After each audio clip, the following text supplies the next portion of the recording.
Now, from the Global Montreal studios at the corner of Peel and St. Catherine in downtown Montreal, the Evening News with Jamie Orchard.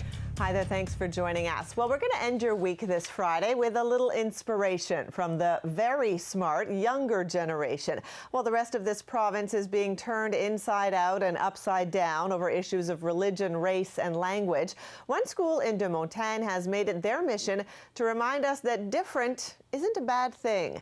Reporter Rachel Lau spent the day there to find out more from the students themselves.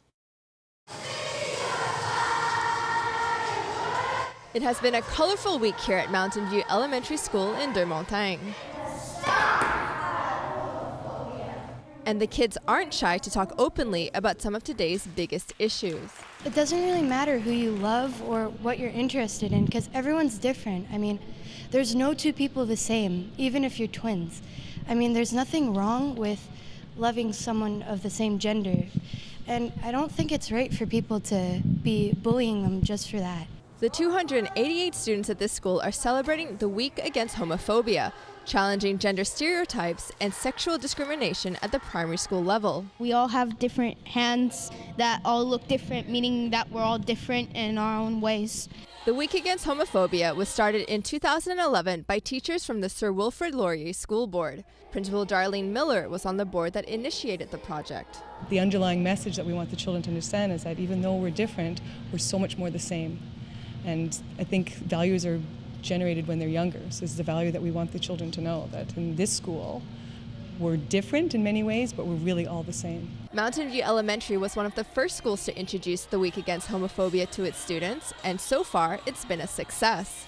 We've only had positive feedback here. There are parents that they come in daycare and they see our rainbow posters everywhere, and even like kindergarten parents, and they've said, I'm so proud that my child goes to your school. I'm so happy you're doing this. Teacher Angie Lattis helped create the initial toolkit.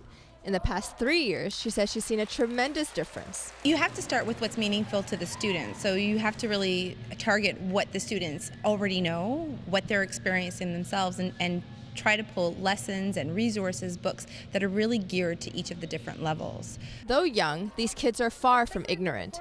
At the beginning of the week, they each take a pledge against bullying. I will not take part or be a bystander in actions or words that are hurtful and unkind to others. With dozens of rainbow flags hanging proudly on their walls, Miller says she's hoping other schools will take part too. She's already presented the toolkit to school boards across Quebec and Ontario in the hopes of educating the next generation. Together we can change the world. Just be yourself. Rachel Lau, Global News, De Montagne. So smart.